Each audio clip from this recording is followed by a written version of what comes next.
Akon'ny Fiarovam-pirenena. Fandaharana manokana ho an'ny ministeran'ny Fiarovam-pirenena. Akon'ny Fiarovam-pirenena.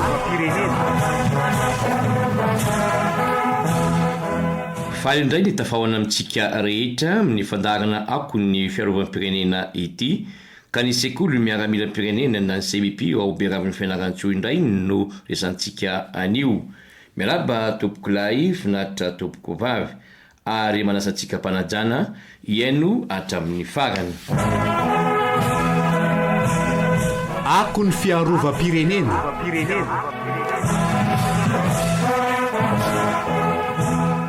Ny sekoly miaramilam-pirenena dia sekoly zokiny indrindra amin'ny sekoly miaramila eto Madagasikara, izay niorina tamin'ny taona 320. École d'enfants des troupes no anarana ny antsoina azy tamin'izany, ary tao amin'ny toby miaramila Betongolo no nisy azy. Ny taona 420 hatramin'ny taona 730 dia nafindra tao amin'ny lapan'ny Prime Ministre Tetsy Andafiavaratra ny sekoly, ary nampitondraina ny anarana hoe École préparatoire de Madagascar. Ny taona 430 dia vao nafindra tany Fianarantsoa ny sekoly, izay nantsoina hoe École supérieure d'éducation physique.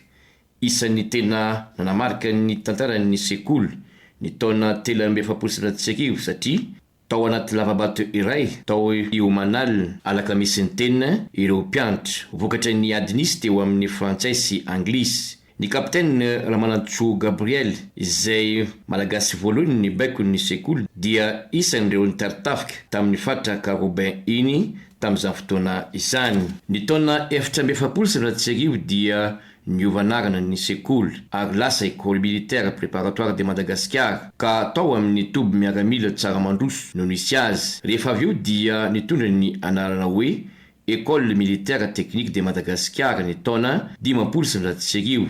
Sekoly fifanana ho miaramila ny taona 730. Taty amin'ny taona 2020 vao nitondra ny anarana ny sekoly miaramilam-pirenena na SEMIPI ity sekoly ity. Tsy aivina fa niovanarana impito ny sekoly ary niovantoerana inenina. Ny taona 1970 izy vao nafindra tao amin'ny toby miaramila ao Beraviny Fianarantsoa, izay nampitondraina ny anarany Général Lucien Rakotonirainy tamin'ny taona 770. Miisa 13 ireo manamboninahitra ny baiko ny sekoly hatramin'ny nyorena ny sekoly ity, ka ny 9 tamin'ireo dia malagasy avokoa. Ny sekoly miaramilam-pirenena dia manana ny targetra fahaizana, fahendrena, fandresena. Noho izany dia maro ireo manamboninahitra mitana andraikitra ambony eo anivon'ny foroarindahy no mainty milaliny ny sekoly miaramilam-pirenena na SEMIPI ity.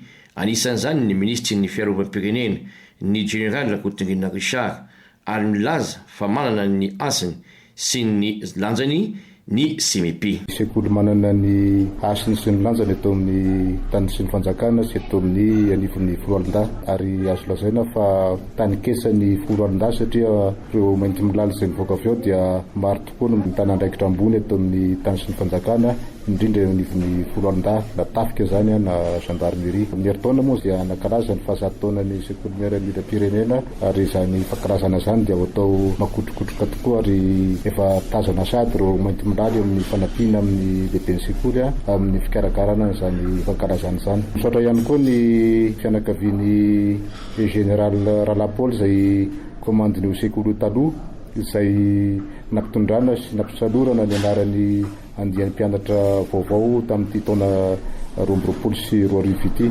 satria zany koa dia manamarika fa misy ny fizerena ny ray aman-dreny izay anisan'ny karakara sy nanabe tamin'ny sekoly miaramilam-pirenena io, ary mitondra trany koa ny mémoire zany ny sekoly, satria io sekoly io dia araka ny lazaiko tao dia anisan'ny sangany eto Madagasikara amin'ny fanabeazana ny tanora malagasy. Anatin'ny fanitsina ara-davitra ny foroalindahy dia tsapatsara fa ny kalitaon'ny olombelona aloha ny voalohany indrindra na hoe ressources humaines no kitro ifarany zany fanitsina zany, fa rehefa tsara ny kalitaon'ny olombelona na ny ressources humaines dia tokony retina fa manamafy ny fanatsarana ny fanisina radrafitra zany ary ny SEMIPI araka lazaiko tao efa manofana tanora malagasy ty tanindrazana manana ny fahaizana, manana ny fahendrena ary fantatra reo tsara fa ny devizy SEMIPI dia fahaizana, fahendrena, fandresena ary zany teny filamatra zany no anisan'ny kitry farany atao hoe fanasarana ny kalitaon'ny olombelona hoe ressources humaines dia tafiditra tanteraka anatin'ny fanisina ara-drafitra ny tafika malagasy. Fifaninana na concours no idirana ao amin'ny sekoly miaramila-pirenena mila mafeno ireo fahaefatra, izany hoe manana diplôme BPC ary mbola mianatra an-tsekoly. Certificat de scolarité no takina amin'izany. Salantaona 7 taona ny kely indrindra, 7 taona ny be indrindra, amin'ny taona hitsana anaovana ny fifaninanana ary manana alavana refy mihoatra ny 1.7 misafidy ny mpifaninana na fampianarana ankapobeny na anaraka fampifanana ara-teknika. Ny eo anivon'ny tamazorin'ireo tafika no miandraikitra ny falomanana ny fifaninanana ny concours aoriana ny fahafanana miditra an-tsekoly ireo mpianatra ary volovoraina ho mpianatra ao anatin'ny sehatra mahamiaramila.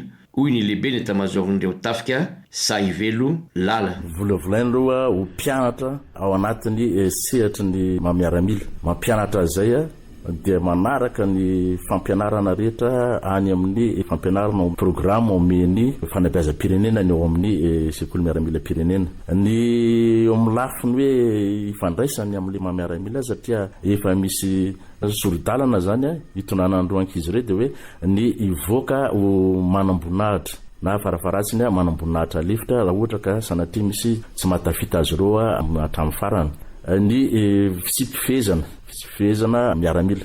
Ny zavatra atao amin'ny andavanandrom-piainana dia manaraka ny fihetsika ny mahamiaramila, eo ny fanamina zay anaovan'izy ireo isanandro na dia mianatra any am-pianarana izy ireo, dia eo koa ny fanarahana ny discipline miaramila zay efa tonga dia efa amolavolana azy sady mba ahafahany mitondra ny tenany ao anatin'izany hoe sehatra ny mahamiaramila azy zay. Ny tombony dia ny fananan'ireo ankizy ireo ny toetsaina sady hoe miaramila rehefa rapitso afakapitso satria eo amin'ny baka plus 2 dia efa misafidy amin'izay izy ireo na anao ny akademy miaramila na anohy ny fianarana any amin'ny université na ifaninana amindreo fifaninanana miaramila any velany, misy ny any Amerika, misy ny any Frantsa, misy ny any Maroka, misy sehatra maromaro zany afahandreo ankizy ireo manohy ny fianarana.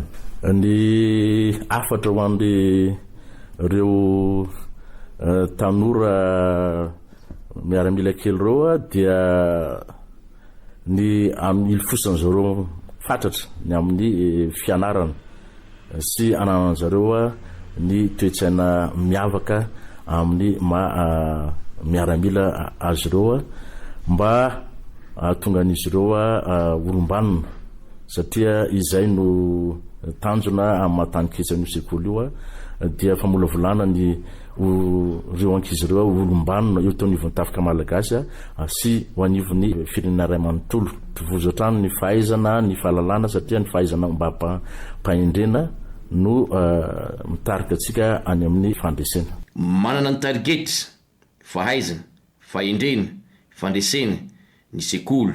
Mifototra amin'io targeta io dia misy ny vinana napetraka hoe sekoly miaramila-pirenena manana ny toerana mendrika sy manara-dalàna fakantaka ho an'ny rehetra misokatra sy mivelatra amin'ny anivelany.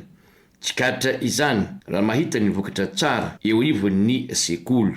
Manazava ny komande ny sekoly ny colonel Rafidson Alain Bernardin. Tena hita taratra izany tao anatin'ny 3 taona nifanesy teo amin'ny voka-panadinana baccalauréat izay nazahoana tapahafana 100 sy nazahoan'ny mpianatry ny SEMIPI ny lauréat tao amin'ny sokajy C tamin'ny taona 20 sy 20. Tsara toy izany koa ny vokatra ho an'ireo mpianatra kilasy faharoa sy kilasy voalohany ho an'ny fampianarana ankapobeny sy ny fampianarana teknika sy ny fandaharana. Tianay ny manamarika fa maro ireo hetsika ataon'ny sekoly mba hisian'ny fivelaran'ny mpianatra. Tamin'ny taona 20 sy 20 ohatra dia efa nitsidika ny lampa-panjakana ao Iavoloha sy ny akademia miaramila ireo mpianatra. ary ty taom-pianarana ity dia hofaranana amin'ny fitsidiana atao amin'ny tomasina.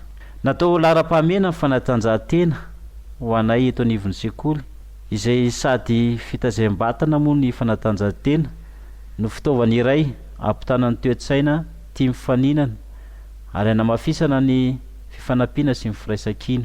Nomena vahana manokana ny fitazem-panahy mba hanatratrarana ny tadriketra dia ny fahendrena izay tsy azo raha tsy mifototra amin'Andriamanitra andrenanahary.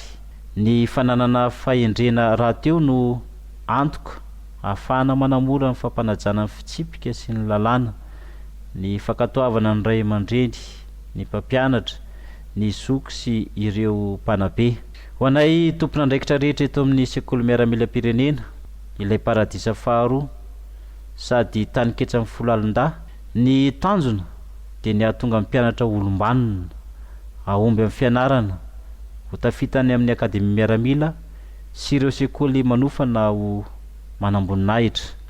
Ny SEMIPI dia misokatra ho an'ireo zatovolahy malagasy manana mari-pahaizana BPC sy mahafeno ireo fepetra apetraky ny atamazoron'ireo tafy. Araka ny voalaza dia tsy ambony dia sekoly miaramilam-pirenena ny SEMIPI no sekoly miaramila zokony indrindra eto Madagasikara ary nakalaza ny 7 taona ny orenany vao tselakory izay tamin'ity taona 2024 ity. Amin'ny taona 2024 dia ankalaza amin'ny fomba manetiketika ny fahazatotaonany ny SEMIPI ao Beravy fianaran-tsoa ity. Hatreo ihany koa no mamarana ny fiarantsika misaotratsika rehetra ny ny fandaharana Akon'ny Fiarovam-pirenena ity hatramin'ny farany. Donga William teo amin'ny fanolorana. Veloma topo. Akon'ny Fiarovam-pirenena, fandaharana manokana ho an'ny ministeran'ny fiarovam-pirenena. Akon'ny Fiarovam-pirenena.